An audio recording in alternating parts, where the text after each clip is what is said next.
Saya beritahu kalau Tuhan tolong tidak akan tanggung. Jangan pernah batasi kuasa Tuhan. Don't confine God to just healing and miracles. Jangan kita itu mengkotakkan Tuhan hanya pada kesembuhan dan mujizat. Kami mau masuk lebih dalam lagi di dalam hadirat-Mu. Tidak ada yang bisa menahan kami karena kami rindu. Dan hamba-Mu tahu ada sebuah perasaan Tuhan sedang mencari seseorang. Di saat teduh bersama ini, tak boleh lagi ada domba yang terhilang, yang tersesat, atau yang jauh. Tuhan mati supaya kita dekat. Terima kasih Tuhan bahwa setiap orang merapat. Roh Kudus, Engkau yang ambil alih fully semua dari awal hingga akhir saat teduh bersama yang kami lakukan bersama ini Tuhan. Terima kasih Tuhan. Sembunyikan hamba di balik salib-Mu, sampaikan sabda-Mu. Demi nama Yesus. Haleluya. Amin. Amin. Saya melihat sesuatu dengan sekelibat cepat. Selama 2 kali tadi kita penyembahan di dalam roh, tiap kali saya pejamkan mata saya melihat ada tangan yang dibalikkan begini dengan cepat. Membalikkan telapak tangan seperti ini. Saya percaya Tuhan akan segera memutarbalikkan keadaan Anda yang sangat frustrasi ini. Saya percaya bagi Tuhan tidak ada yang sulit sama sekali. Segampang membalikkan telapak tangannya. Saya punya feeling sangat kencang bahwa Tuhan sedang mencari seseorang. Ada perasaan itu loh, Tuhan lagi cari seseorang. Kayaknya saya ulang, ada orang-orang yang sudah menjauh dari Tuhan. Nah ini ikut saat teduh bersama, bukan kebetulan. Ada orang yang sudah bolong-bolong doa, udah jarang masuk ke hadiratnya. Ada juga orang yang udah menjauh dari persekutuan dengan saudara seiman, udah gak mau ke gereja, yang kepahitan, maunya hanya ibadah sendiri di rumah. Saya percaya Tuhan mau mencari seseorang, mungkinkah orang itu adalah Anda? Dan hari ini apa yang saya sampaikan juga sebuah pesan dari Tuhan, dari sebuah cerita tentang 10 orang kusta yang disembuhkan. Saya kasih judul, di manakah 9 orang kusta itu? Mari kita buka sama-sama di Lukas pasal yang ke-17. Tuhan mencari 9 orang kusta yang tidak datang. Makanya saya kasih judul, di manakah 9 orang kusta itu? Mari kita baca dulu ayatnya, ayat 11-19. Dalam perjalanannya ke Yerusalem, Yesus menyusur perbatasan Samaria dan Galilea. Ketika ia memasuki suatu desa, datanglah 10 orang kusta menemui dia. Mereka tinggal berdiri agak jauh dan berteriak, "Yesus, Guru, kasihanilah kami." Lalu ia memandang mereka dan berkata, "Pergilah, perlihatkanlah dirimu kepada imam-imam." Dan sementara mereka di tengah jalan, mereka menjadi tahir.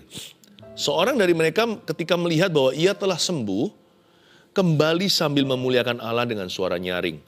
Lalu tersungkur di depan kaki Yesus dan mengucap syukur kepadanya. Orang itu adalah seorang Samaria. Lalu Yesus berkata, "Bukankah ke-10 orang tadi semuanya telah menjadi tahir?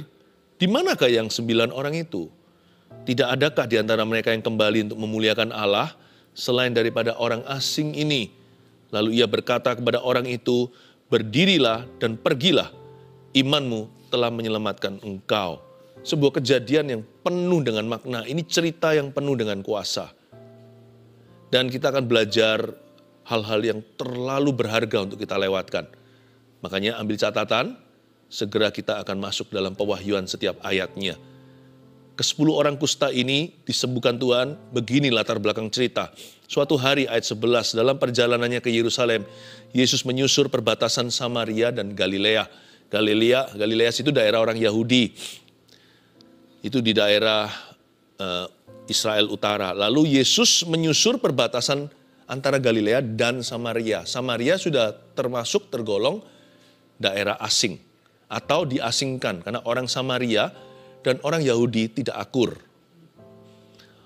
Orang-orang Israel, orang Yahudi asli tidak suka dengan orang Samaria karena orang Samaria itu ngaku Yahudi padahal mereka sudah campuran, gak keruan. Meskipun mereka menyembah Allah yang sama, tapi cara mereka berbeda. Samaria punya mezbah dan punya altarnya sendiri. Yahudi mensakralkan bahwa menyembah Tuhan itu harus ada di bait suci, yaitu di Yerusalem, Israel Selatan. Yesus itu sangat mengasihi semua orang. Tuhan nggak punya diskriminasi atau prejudisme.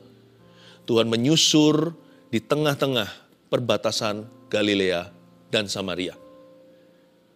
Saya kasih bocoran, dari 10 orang kusta yang disembuhkan, orang Samarianya outnumbered, minoritas, karena hanya 1 saja. 9 Yahudi yang sembuh, 1 Samaria. Ketika ia memasuki suatu desa, ayat 12, datanglah 10 orang kusta menemui dia, berhenti di sana. Biasanya gini ya, tembok-tembok yang dipasang oleh manusia itu biasanya runtuh sendiri kalau orang itu sengsara. Iya enggak? Ini lucu ya. Mereka itu musuh bebuyutan. Oh, nggak mau orang Yahudi dan Samaria itu bergaul. Ingat nggak Yesus, ada satu cerita Yesus sendirian di sumur Samaria. Ketemu sama wanita Samaria. Yesus minta air, dia sampai tertegun. Karena perempuan itu berkata, masa kamu seorang Yahudi berbicara kepada kami orang Samaria? Agak sinis sih. Lalu pembicaraan mereka berkelanjutan sampai orang Samaria itu mengaku Yesus adalah Mesias. Yesus menawarkan air kehidupan. Nah, wanita itu heran dia, kenapa seorang Israel seperti Tuhan Yesus itu mau bicara sama dia. Dia juga kaget, kok kamu mau bicara sama aku? Bahkan minta air dari aku. Mereka itu saling gak suka, bahkan saling membenci. Gak pernah mereka berkomunikasi. Tapi ketika mereka kena kusta sama-sama, mereka gak peduli. Dari geng mereka itu 10, ada 1 yang Samaria. Mereka tetap tinggal bersama di situ karena mereka gak punya pilihan. Orang-orang yang kena kusta harus berada di luar kemah atau berada di luar kota. Zaman dulu kota-kota itu ada gerbang, mereka harus di luar gerbang. Dan mereka nggak bisa memilih karena itu sudah tempat pengasingan. Mereka kumpul sama-sama. Maksudnya apa di sini? Gini ya, jadi orang itu kita nggak boleh sengaja pasang tembok pemisahan. Tanpa itu pun kita nggak bisa loh bergaul dengan semua orang. Jadi orang itu yang belajar, jadi orang itu yang friendly, yang ramah sama semua orang. Kalau kita bisa cari teman, kenapa kita buat musuh? Gak perlu cari musuh pun sudah ada musuh. Kenapa gak kita buat teman? Human walls come down, crumbling down when they are suffering. Demikian pula tembok-tembok yang kita pasang terhadap Tuhan. Biasanya orang itu begini begitu, angku sampai dia di ICU. Jangan kita ikut Tuhan itu kalau sudah mengalami musibah. Orang yang pandai dan pintar itu ikut Tuhan ketika damai, sejahtera, tidak terjadi apa-apa. Jangan tunggu sampai kita itu mengalami penghakiman. Baru setelah itu kita kapok dan jerah. Kalau sama Tuhan itu, please mempan firman. Tuhan bilang, Tuhan katakan, kita lakukan. Tuhan gak perlu pakai pecut-pecut, tali les dan kekang untuk membuat kita taat dan tunduk. Kalau bisa itu lewat hubungan. Hubungan yang sehat dengan Tuhan. Kita semakin indah, semakin menjadi serupa dengan Dia. Ketika ia memasuki suatu desa, datanglah 10 orang kusta menemui dia. Mereka tinggal berdiri agak jauh. Mereka agak jauh ya, bayangkan mereka agak di situ. Makanya mereka teriak-teriak. Ayat 13, dan berteriak, Yesus, Guru, kasihanilah kami. Sekilas waktu saya baca ayat 13, saya kok bisa bayangkan ini seperti doa bersama ya atau kebaktian. Bukankah kebaktian juga sama? Kita berada di sisi sini, Yesus di sisi sana, duduk di sebelah kanan Allah Bapa. Kita yang kusta ini loh, teriak, udah gak usah pilih-pilih kursi VIP, kanan Yahudi, kiri Samaria, udahlah sama saja. Humans are humans, ya kan? Manusia adalah manusia, bukannya kita harus saling mendoakan. Yesus, Guru, kasihanilah kami. Lord, Lord, Tuhan, Tuhan. Teriak bersama-sama. Kayaknya ini doa korporat. Seperti di dalam gereja. Tuhan tuh dengar loh. Jangan pernah kita anggap kita saat teduh bersama. Anda teriak dari rumah, saya teriak dari rumah ini. Nanti ada yang teriak dari mobil. Mungkin bukan menjerit sungguhan, tapi teriak dalam hati. Itu Tuhan dengarkan semua. Jangan kita kira Tuhan itu grosiran. Artinya rame-rame, sekalipun kita bisa rame-rame berdoa, nanti Tuhan jawabnya itu individu. Terbukti nanti Tuhan hitung satu persatu. Nggak luput Tuhan tahu yang disembuhkan 10. Tuhan tahu jumlah mereka. Jangan kira Tuhan tidak tahu jumlah kita. Sekarang ini yang nonton saat teduh berapa? Ya, nanti aja nanti baru kita tahu. Ini pasti ada yang menyusul lagi. Yang live-nya berapa nanti yang susulan. Jangankan jumlah orang. Jumlah rambut di kepala kita aja bukan hanya dihitung. Alkitab mengatakan they are numbered. Mereka bukan dihitung, dinomerin. Lain loh, kalau dihitung itu rambut orang itu ada berapa? Rambutnya ada 1.234.051. Ya, itu kan jumlah. Enggak, rambut mana yang rontok hari ini, itu Tuhan punya barcode-nya. Yang di sisir Anda itu loh, khususnya para wanita, shampoo-nya nggak cocok kali. Itu di situ ada, itu rambut yang ke 947.532. Itu ada. Itu rambut keberapa? Tuhan tahu semua. Jadi jangan pernah kita itu merasa lost in the crowd. Kita merasa terhilang, merasa tersesat, merasa tidak signifikan, tidak bermakna, apa bedanya ada atau tidak ada saya di tengah lautan manusia. No, your life is numbered. Hidupmu itu ada angkanya, jumlahnya. Hidupmu itu ada nomornya. Dan Tuhan itu mengenal kita sebelum dunia dijadikan, bahkan sebelum mama melahirkan. Tuhan itu sekalipun mendengar doa itu bersama-sama, Yesus sembuhkan mereka satu persatu. Makanya mereka juga harus kolek atau mereka harus menjemput mujizat mereka perorangan. Terbukti di ayat 14, lalu ia memandang mereka dan berkata, pergilah, perlihatkanlah dirimu kepada imam-imam. Gak bisa ada mujizat titipan atau iman titipan juga. Titip ya, titip salam sama Tuhan. Kalau gak mau kasih salam ke Tuhan sendiri, jangan titip siapa-siapa. Sebab Tuhan tidak terima titipan. 10 orang ini disuruh semuanya, satu persatu mereka semua bersepuluh, pergilah perlihatkanlah dirimu. Kata dirimu di situ artinya dirimu masing-masing kepada imam-imam. Gak bisa ada yang berkata, aku titiplah, aku kesakitan, kusta itu sakit loh. Belum lagi bahaya secara sosial kalau mereka kedapatan pergi ke arah sana. Ini kalau sampai Tuhan gak sembuhkan mereka di tengah jalan, mereka bisa dirajam. Karena ada hukumnya di Israel, itu ada undang-undangnya. Itu by law loh. Itu bukan hanya dengan kesadaran. Itu sudah menjadi pidana kalau mereka itu mendekati berapa meter gitu dengan orang yang sehat. Itu mereka bisa saja dikeroyok massa. Massa sih gak berani keroyok mungkin ya. Lempar batu. Untungnya, bukan untung, di dalam Tuhan tidak ada lucky. Yang ada hanyalah blessing. Tengah jalan mereka disembuhkan. Jadi waktu mereka ketemu imam, mereka sudah tahir. Makanya kalau ada yang imannya kurang kuat kan bisa titip mereka yang beriman kuat. Titip ya doakan. Aku sendiri gak berani jalan ke sana. Gimana aku jalan? Sebagian orang kusta itu mungkin sudah kehilangan kakinya salah satu atau dua-dua. Yang pasti jari-jarinya udah putus itu. Bisa jadi pernah lihat gak orang kusta? Kasihan. Bahkan ada yang hidungnya udah lepas tinggal lubangnya. Itu kusta bukan penyakit kulit biasa. Kusta itu penyakit yang tak tersembuhkan. Dan anggota-anggota tubuh satu persatu akan gugur ke bumi. Ketika mereka diberitahu pergilah perlihatkan dirimu kepada imam-imam. Gak ada yang berkata, kamu aja ya. Kamu yang pergi titip doa. Dan Tuhan juga tidak akan sertakan mujizat bagi orang yang tidak melangkah. Misalkan dari 10 yang diberi perintah, 7 yang jalan, 3 itu tidak akan disembuhkan. Karena mereka tidak disembuhkan saat mereka terima perintah Tuhan. Mereka disembuhkan saat mereka melakukan perintah Tuhan. Ketika mereka berjalan dan di tengah jalan, mereka disembuhkan. Jadi kalau mereka tidak pergi, ya nggak terjadi. Mereka disuruh jemput mujizatnya, perorangan. You bisa berdoa bersama, kira-kira begitu bahasanya. Tapi mujizatku, ke kehidupan mujizatku akan kuberikan satu persatu. Mujizat itu gak pernah grosiran. Mujizat Tuhan itu selalu personal dalam kehidupan kita.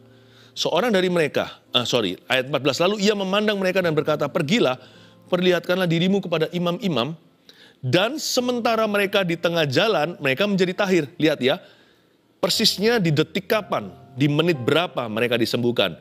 Yaitu ketika mereka di tengah jalan, mereka menjadi tahir.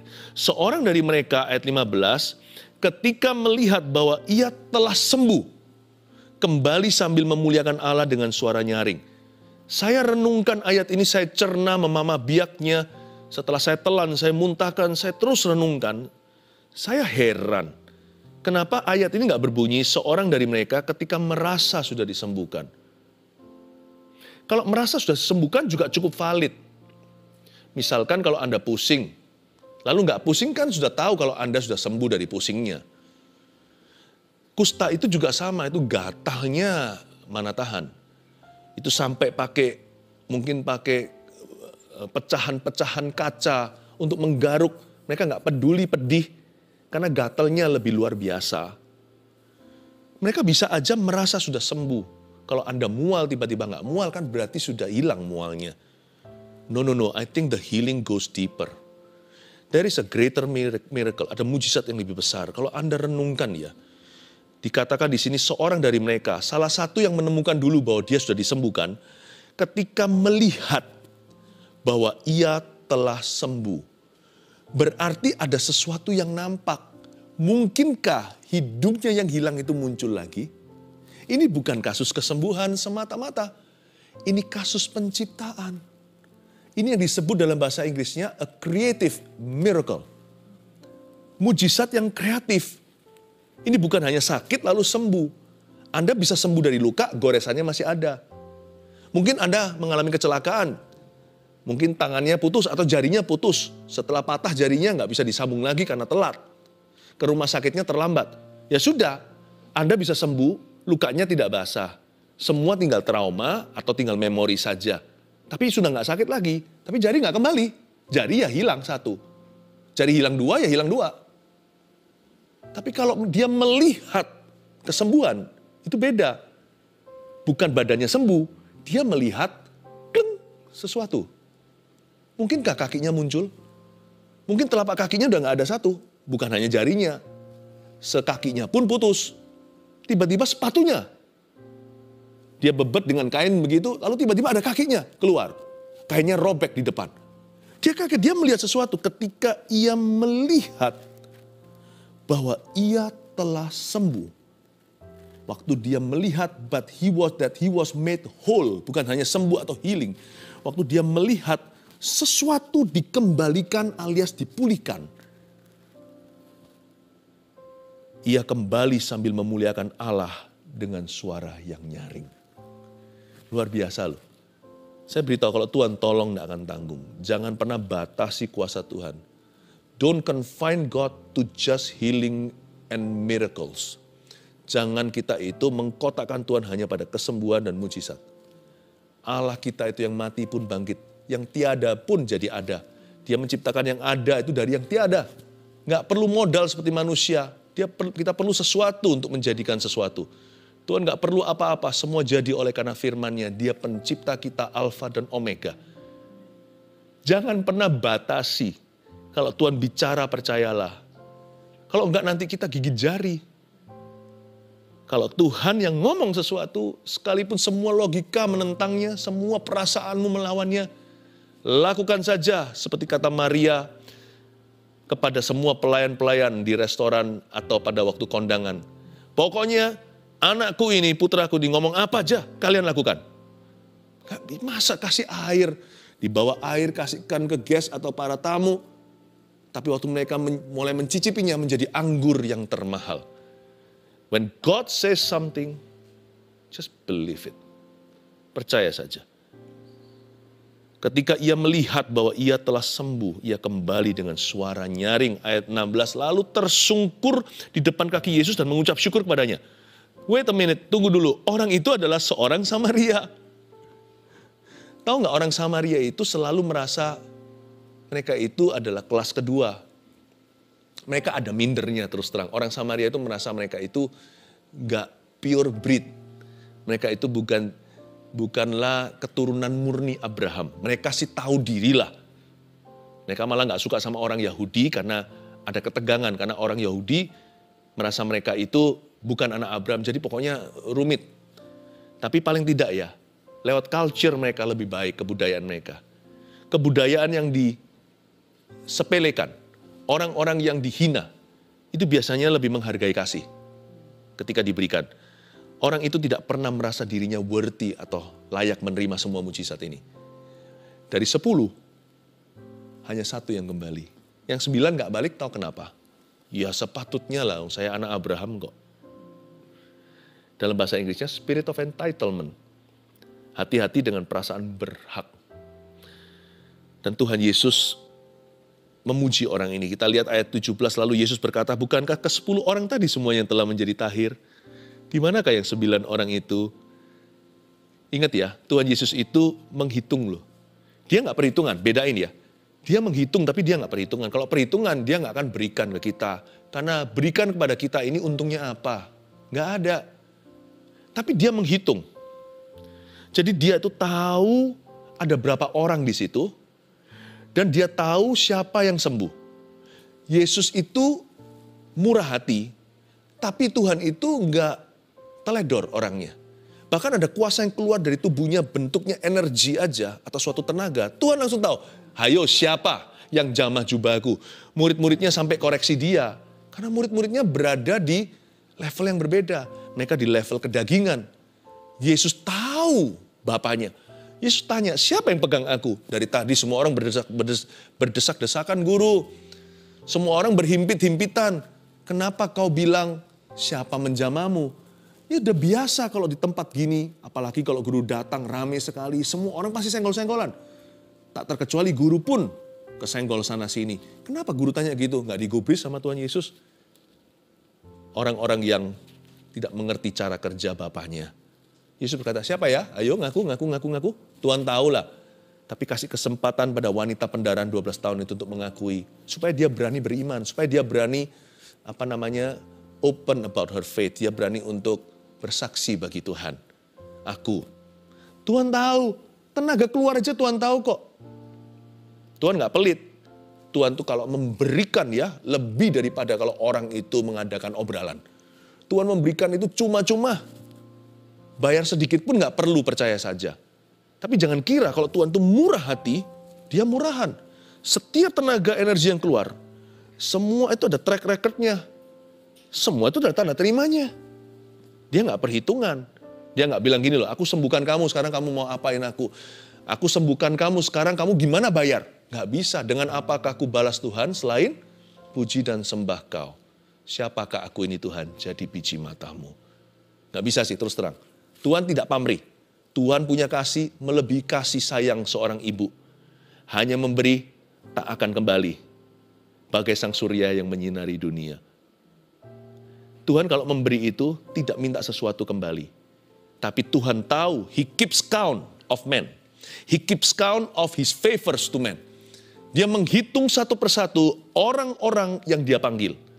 Orang-orang yang dia jamah, orang-orang yang diberi kesempatan lagi, orang-orang yang diberi berkatnya, orang-orang yang disembuhkan, orang-orang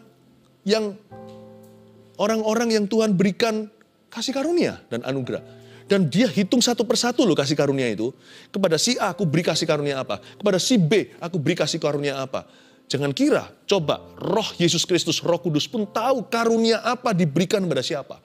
Makanya di dalam surat Paulus di Korintus dituliskan, roh itu memberikan, mengimpartasikan karunia sesuai dengan kehendaknya. Jadi dia tahu yang sana dengan situ karunianya beda karunia mereka apa. Tuhan itu gak pernah, mana ya kunci rumah, mana ya kunci mobil, sisirku di mana, aduh dompetku kok hilang. Tuhan gak begitu. Maksud saya ngomong gini apa? Tuhan itu menginginkan untuk kita meresponi dia. Jangan hanya kita menerima sekalipun tidak bisa membayar kasih karunia-Nya. Jangan kita jadi anak Tuhan atau orang Kristen yang pasif.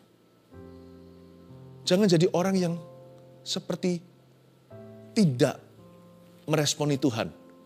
Jangan menjadi orang yang tidak berbuat apa-apa. Di manakah yang 9 orang itu Tuhan kangen sama mereka? Hello, Tuhan bilang sama orang Samaria itu, mana 9 temanmu? Kok nggak datang ke sini? Saya tahu loh di tengah jalan tadi sembuh, kan saya yang memberi perintah. Dan saya yang membuka kunci kesembuhan mereka. Mana mereka, teman-temanmu? Tidak adakah di antara mereka yang kembali untuk memuliakan Allah selain daripada orang asing ini? Lalu ia berkata kepada orang itu, ini adalah keberuntungan orang asing, orang Samaria satu yang kembali. Lalu ia berkata kepada orang itu, berdirilah dan pergilah. Lihat ini, imanmu telah menyembuhkan engkau, betul? Bukan. Imanmu telah menyelamatkan engkau. 9 tidak kembali, puas dengan mujizat. Pergi, punya hidung baru, kaki baru, bahkan seluruh kusta sembuh. Fine, thank you. Tapi hidup mereka akan kembali ke kehidupan lama mereka. Orang sakit sembuh tetap akan mati. Tapi orang ini beda. Dia menerima kesembuhan, dia kembali pada Tuhan, hidupnya mengalami transformasi. Imanmu menyelamatkan engkau, hatimu benar, maka satu-satunya dari 10 orang kusta ini yang diselamatkan hanyalah orang Samaria.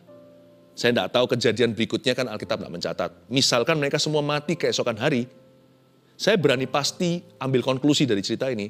9 mereka anak Abraham, namun akan dilemparkan ke dalam api. Tapi 1 orang Samaria ini seperti Lazarus, si pengemis itu, akan duduk di pangkuan Abraham. Mana mujizat terbesar? Sembuh dari sakit atau diselamatkan dari kehidupan dosa dan kegelapan? Ini mujizat terbesar. Kalau mereka mati keesokan hari, yang masuk surga cuma 1 saja. Yang 9 akan binasa. Orang ini kembali, hidupnya mengalami perubahan. Dan Tuhan selamatkan jiwanya. Yang berakhir sampai salvation, sampai keselamatan, hanya orang Samaria. Orang Yahudi itu mengira bahwa mereka anak Abraham, tidak menyadari bahwa Tuhan kalau mau bisa ciptakan anak Abraham dari batu-batu di pinggir jalan. Tapi mereka mengira mereka selamat. Mereka puas dengan berkat. Mereka tidak mau tahu menahu tentang Yesus. Akhirnya mereka tersesat, terhilang. Bisa jadi perkara lebih buruk terjadi. Nggak tentu mereka akan kusta lagi kalau Tuhan sembuhkan sekali anak manusia memerdekakanmu, kamu akan sungguh-sungguh merdeka. Tetapi saya sayangkan, mereka tidak berakhir dengan baik. Tetapi orang Samaria ini perkecualian. 3 poin yang saya mau berikan kepada Anda sebagai review pelajaran kita tentang cerita yang luar biasa. Di manakah 9 orang kusta itu? 1, kita harus ingat, jangan pernah merasa berhak untuk ditolong Tuhan. Hati-hati dengan sense of entitlement.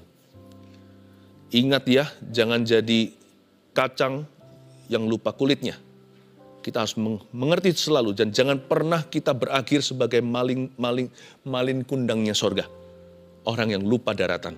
Jangan pernah merasa berhak untuk ditolong Tuhan. Sekalipun kalau Anda dan saya, sekalipun kalau ada di antara kita yang jadi pendeta sekalipun, ingatlah mungkin kita jadi seperti ini karena kita adalah pendosa yang lebih buruk dari jemaat. Nggak pernah kita boleh merasa berhak. Melayani Tuhan itu bukan tempat untuk memperoleh glory. Melayani Tuhan itu adalah tempat untuk mengembalikan budi. Membalas budinya Tuhan yang tidak akan pernah terbalaskan. Jangan pernah merasa berhak untuk ditolong Tuhan. Masuk hadirat Tuhan itu dengan rendah hati. Saya rasa yang saya lihat tadi membalikkan telapak tangan itu, kalau kita mau masuk ke hadirat Tuhan dengan rendah hati, kayaknya nih saya curiga. Ini curiga yang baik, ini curiga ilahi. Semudah itu Tuhan akan membalikkan telapak tangan. Kalau sana mau humble aja sama Tuhan. Kalau kita mau sungguh-sungguh datang pada Tuhan dengan hati yang lemah lembut, dengan jiwa yang remuk, hati yang patah pun, kalau kita datang dengan honest, dengan jujur dan real kepada Tuhan, lihat ya, semudah membalikkan telapak tangan, mujizat akan terjadi. Tuhan sembuhkan orang kusta ini nggak pakai proses, cuman 1 kata aja, 1 perintah, 1 word from Jesus. Wow, jangan marah sama Tuhan. Ya itulah titik marahku, pastor. Kan Tuhan gampang kalau mau ngomong sesuatu, sampai sekarang nggak ngomong-ngomong tuh. Emangnya Tuhan harus ngomong apa sama kita? Kita nggak boleh merasa berhak. Tuhan tuh nggak hutang sama Anda, nggak hutang sama saya. Jadi kalau Tuhan nggak bicara sampai sekarang, padahal kita tahu dia bisa, jangan marah. Sekalipun sampai mati Tuhan nggak bicara pun, Ayub harus berkata, Tuhan memberi, Tuhan mengambil, terpujilah nama Tuhan. Manusia harus tahu diri. Kalau kita mau rendah hati dengan tulus ya, bukan dengan manipulasi. Saya rasa semudah membalikkan telapak tangan, mujizatmu akan terjadi. 2, mujizat Tuhan bekerja lewat iman dan ketaatan. Ini yang saya sebut the power of hearing, kuasa mendengarkan dan mentaati the spoken word. Mentaati dan mendengarkan dulu, lalu mentaati firman Yesus yang diucapkan atau rema. Tapi ada caution-nya, ada hati-hatinya. Kalau Tuhan nggak suruh, jangan dibuat. Jangan dibuat-buat. Ya. Misalkan saya dengar cerita ada orang yang seperti bergumul di hatinya, Tuhan suruh aku gini, suruh gini. Lama-lama hanyalah nubuatan sendiri atau mengucapkan kata-kata, kalimat-kalimat wishes atau pengharapannya. Lalu coba-coba begini, coba-coba begitu, lalu nggak berhasil. No. Kalau Tuhan bicara itu akan jelas kok. Anda nggak usah bergumul di hati, was-was. Kalau aku nggak melakukan ini, aku nggak taat sama Tuhan. Enggak. Kalau Tuhan bicara itu semua akan naturally atau secara alami. Anda tidak perlu membuat sayembara hati, jikalau aku tidak begitu maka aku begini. Tidak akan ada stres yang tidak perlu kalau Tuhan bicara itu.